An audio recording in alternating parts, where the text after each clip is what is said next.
you may be wondering why I've gathered you all here today.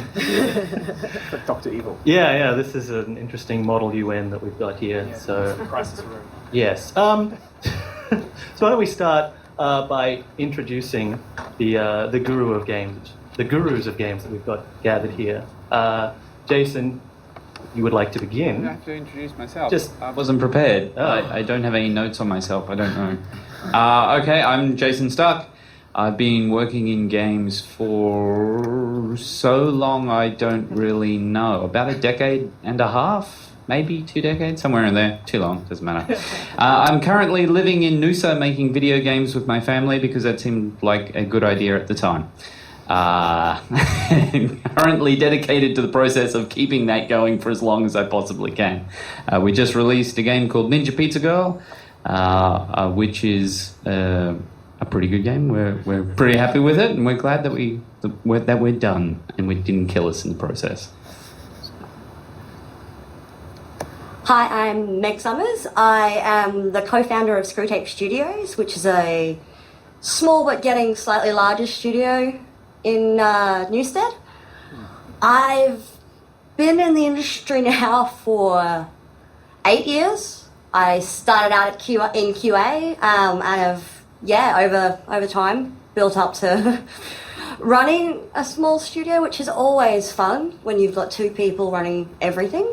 And we're actually working now on our first PC game, Damsel, and we've actually got 2 other games, Zen Snake and Bank Job, that I've been playing on the video. Finally getting out of mobile games for us. It wasn't the place. My name is Morgan Jaffett. I'm the creative director at Development, which is a studio based in Fortitude Valley. We've been running for about 5 years. Our most recent game is Hand of Fate, which is also up on the screen somewhere. And we make core PC style games, at least that's what we do at the moment. And also, it's all VR-y, so I'm just going to deliver some lines to the 3D. So they can follow you. Morgan, we were told that if you're going to be doing stuff with the 3D, you don't want to flick from one camera to the other, or you will freak out all of the people wearing their headsets. I'm aware that's exactly what we should do. Yeah.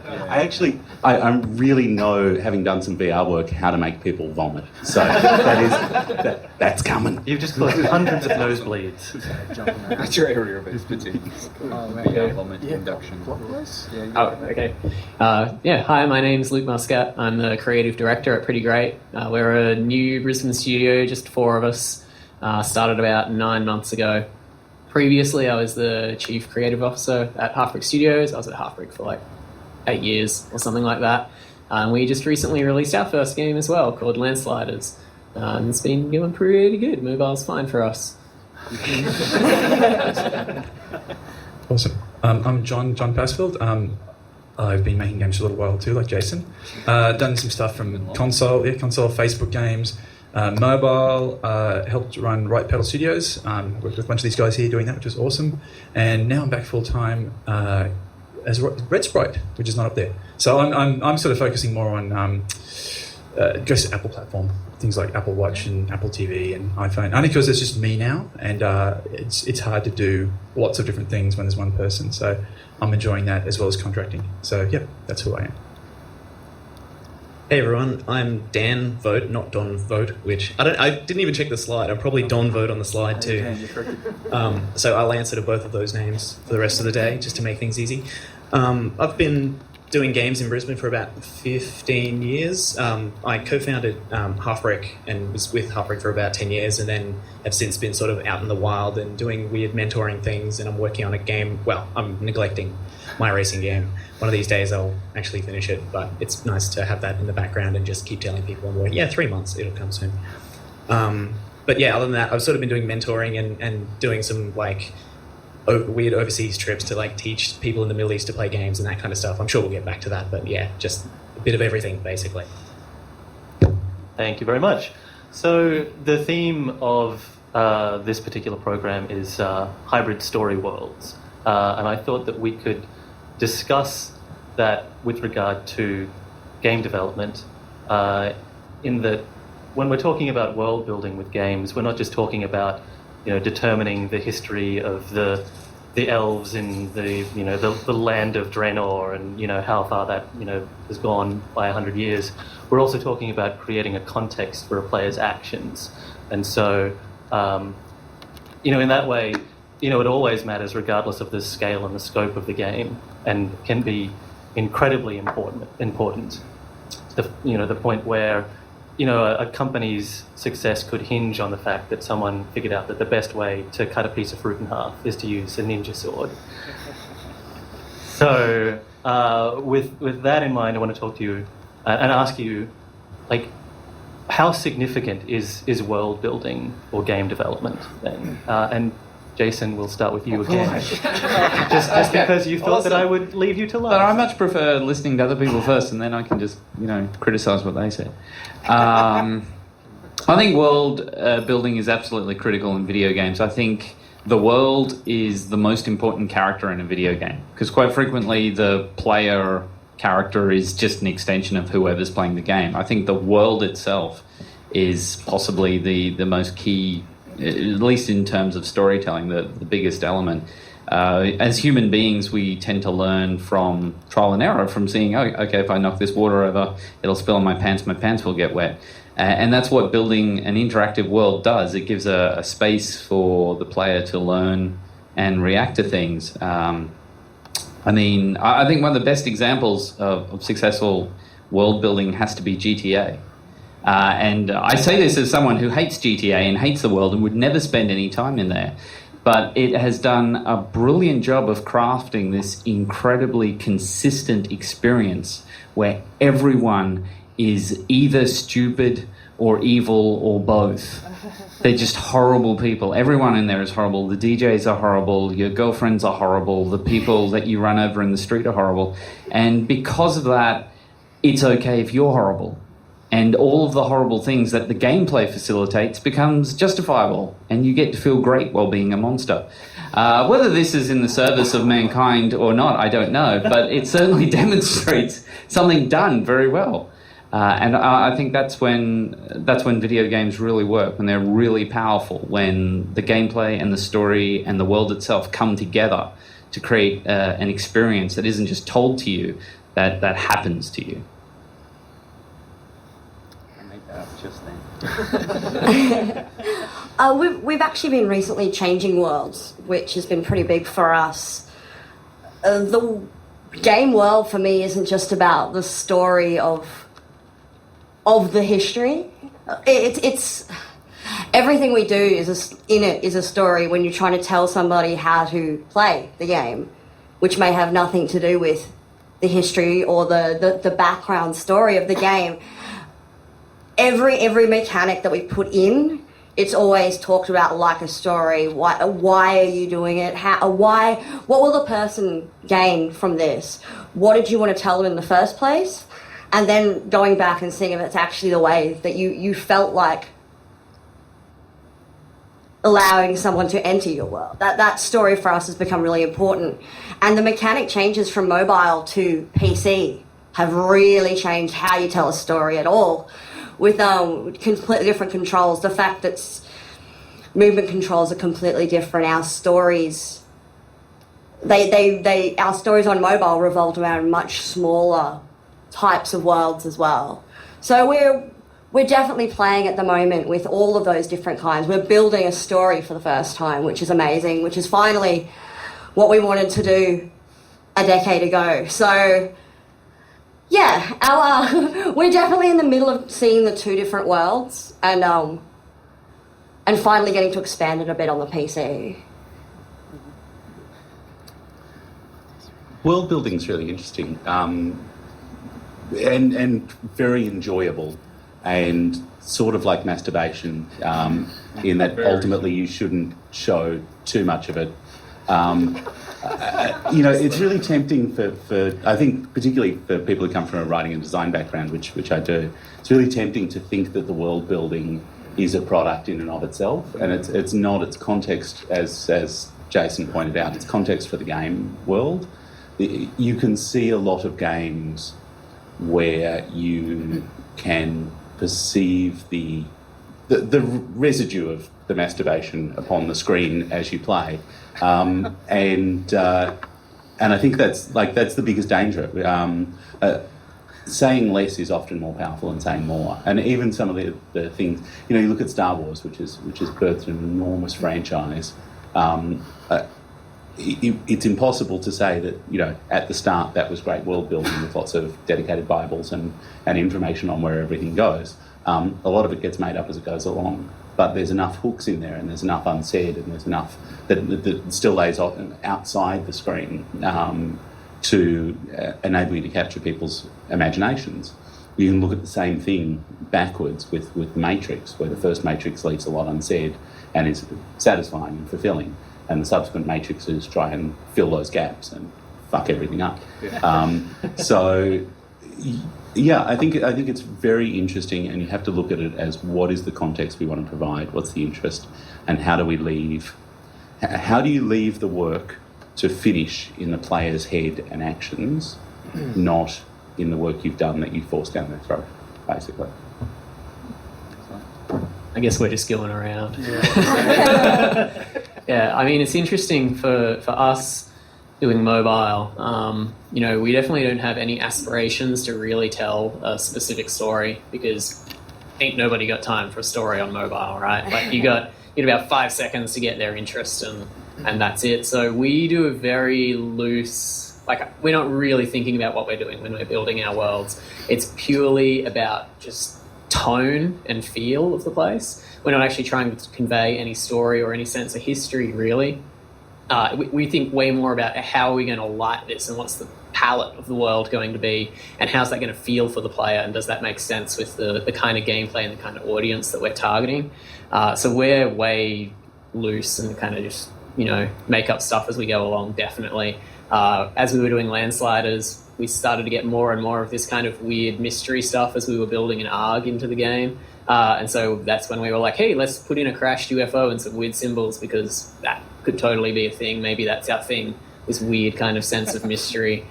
We do very loose, and it's way more about kind of the tone of the place and how it feels to be there, more than trying to convey anything explicit.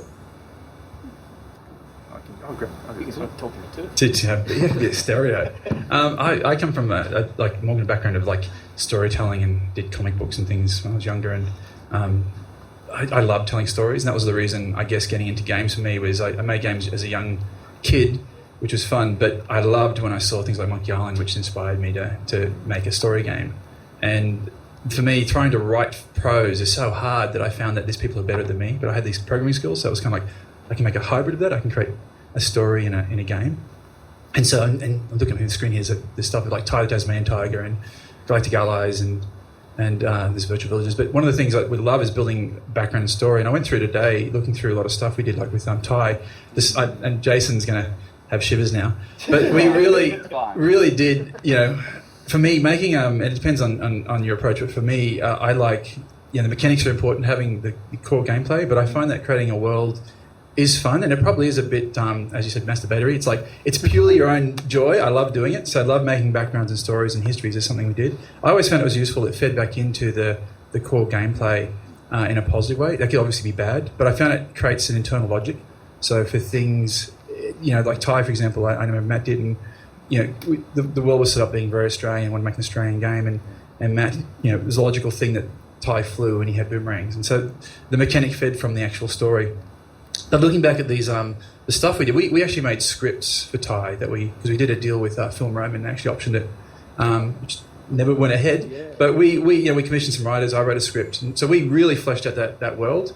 And I was looking back, even at Halloween Harry, we did the same thing. We really fleshed it out. So you didn't see anything really. There wasn't much residue on the screen, but when it came down to us creating characters and other things, we had an internal logic. We know why Big Cause there in Halloween Harry, which you saw for a brief second. We knew that there was telltale signs. There's a spoiler here for Halloween Harry, that the bad guy's Elvis Presley. But there were telltale signs throughout the game that led to that, which you would miss. But that helped us go from the beginning to the end. But I think it can be dangerous. You can make a story game. But all the other thing I say with mobile is, for me, I haven't done any story games for a while. It's been things like Smart Attack on the screen there. It's a brain training game. Just shapes and things that don't have character. But now with mobile, I'm seeing things like a dark room and just recently Lifeline. So I think there's room for story stuff. And I'm going back to Return of the Amazon Queen for the Apple Watch, and that's going to be very story driven. So I'm kind of going full circle back to that, and that's me again thinking about the world and the story. And for that game, it's kind of cool because I've gone back to the sequel we had written many years ago and pulling elements out of that to feed into this new modern game. Tell me something like that in the middle of the panel. What's that? Right. Oh yeah, well, it's on the Apple Watch. Wait, you haven't seen that? No. Yes, there we go. Anyway, next year sometime. It's the 20th anniversary this year. I missed that. Anyway, 21st anniversary. I'll tell you about it later. It's really great. It's awesome. You should just follow John on Twitter. Yeah, follow That's me. like. Yeah. Pretty sure I do. You should all follow John on Twitter. I tend to tweet other people. Yeah, so it's interesting for me. Oh, that sounds horrible.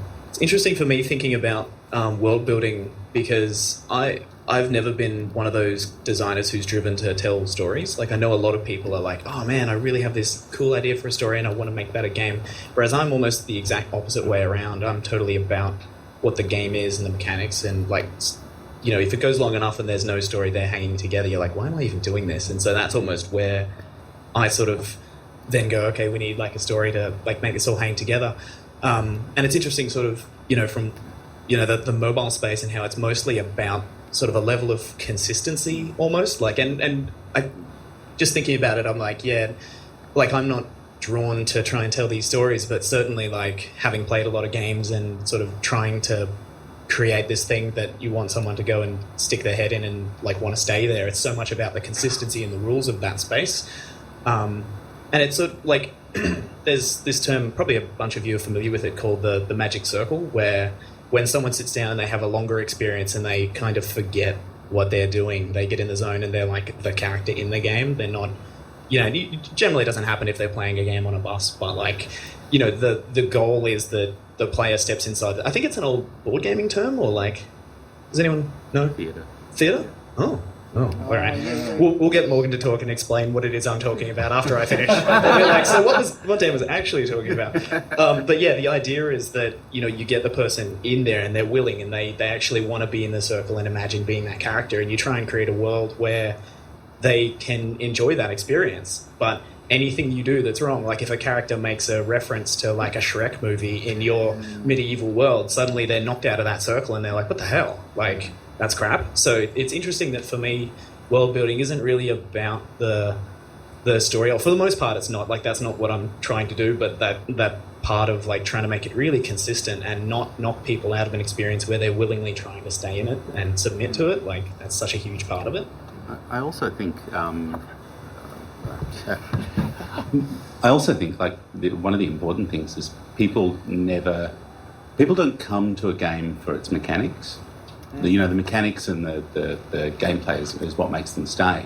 But you've got to hook them in. You know, you've got to say this is a story you're interested in. This is a thing. You know, there has to be something about your game that's interesting and exciting, even if it's tone and feel, that in some way appeals and gets people through the door.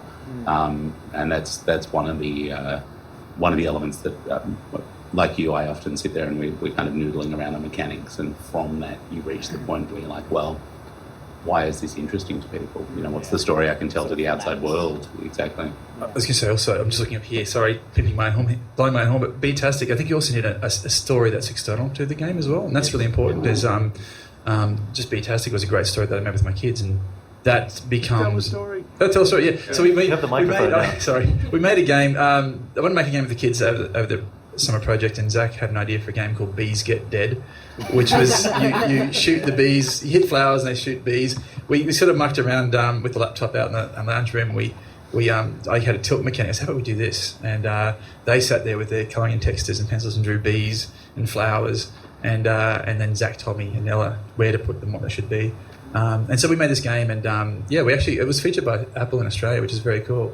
But again, I think it got picked up by some people. But I think there was the story. It was a story of making a game as a family, and that's something I think Jason can talk to. Totally stole from me. Yeah, exactly. We're inspired by Jason, by the Stark family. We're inspired, which is awesome. But that's, I think, important to have that external story as well. It's another Why was it not called Bees Get Dead? Yeah, Bees Get Dead, that could be the sequel. Like, you guys iterated into mediocrity. No, actually, my wife. It was a full family, but my wife had contributed nothing, and she said, "Be-tastic with that sounds awesome." So then it became all of us were involved in that. Oh, okay. That's the reason why. Yeah, sure. Get the buy-in. Yep. So why don't we then go back to Jason? No, since we're- no, keep the other one. You told me that you were going to be tormenting me through this. But, Tormented. Okay. So, Ninja Pizza Girl Never heard of it. is a very interesting story. And I think it's interesting the way that you have, that you've got the story of the making of the game as well as the themes that you're touching on have resonated with your audience and with the media. And I was just wondering, why do you think that is? Well, it's fairly unique. I mean, I want to talk about... See, if Nicole was doing this, Nicole, who's my wife, she's a lot more inspirational, and she'd say something warm and loving about reaching into the goodness in all people's souls and the connectedness between it. I don't think so. I think people are just desperate for novelty these days, and we were different. I mean, the story of, hey, desperate students start up company, beg for money. There's probably a nicer way to explain, what your deal is. Probably is. That's she normally does the panels. Yeah. What would Nicole say when she was asked to describe I the don't know, story? but it'd be great. Everyone would feel better about themselves and life after she was finished talking. Yeah. I don't get asked back to panels very much. Anyway. So, do you want me to explain the concept? No, it's fine. I'll get to it. I'll get to it. It's Okay. fine. It's good. I've just got to remember what my game's about. It's very interesting because kind of the fourth wall is being smashed to pieces in Ninja Pizza Girl. Not when you play the game. If you don't know us, it's not. It's fine. You should buy it. It isn't wrecked. But if you know us, the fourth wall smashed to pieces because the story in the game and the story of making the game are very closely interrelated. It all started with my eldest daughter. She had a job as a pizza delivery person, as almost everyone does at some point in their life. It's a terrible job. And at the same time, she was doing kung fu lessons, and that I had to drive her to and from. And so, but it's okay. I love her. It's great. We have a good relationship. It's fine. And on the way back, I used to call her the Ninja Pizza Girl, because even though it's kung fu and it's ninja too, it doesn't matter.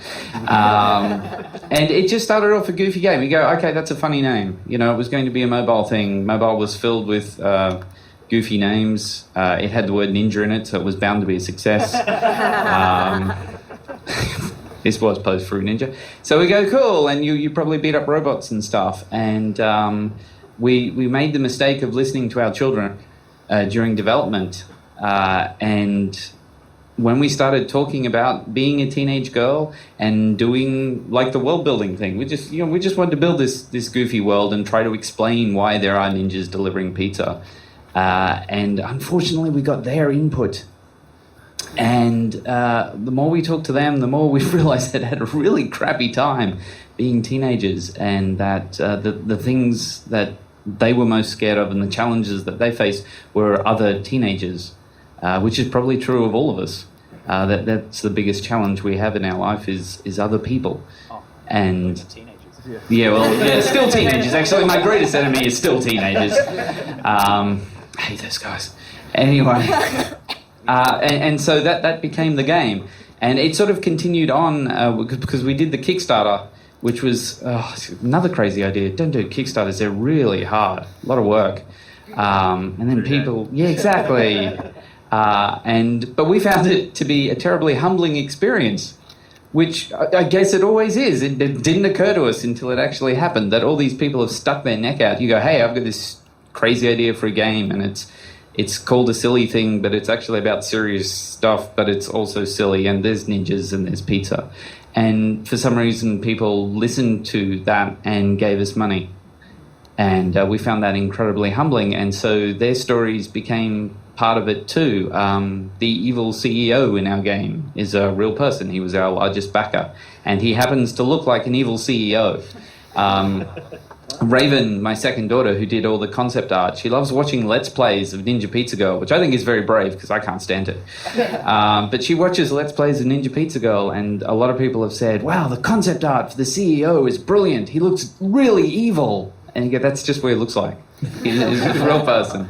And there's a character called Auntie Kerry in the game, and she's a backer, and she's also really the kid's auntie. So if you play the game and you see Auntie Kerry, that's Auntie Kerry, and she has been massively supportive.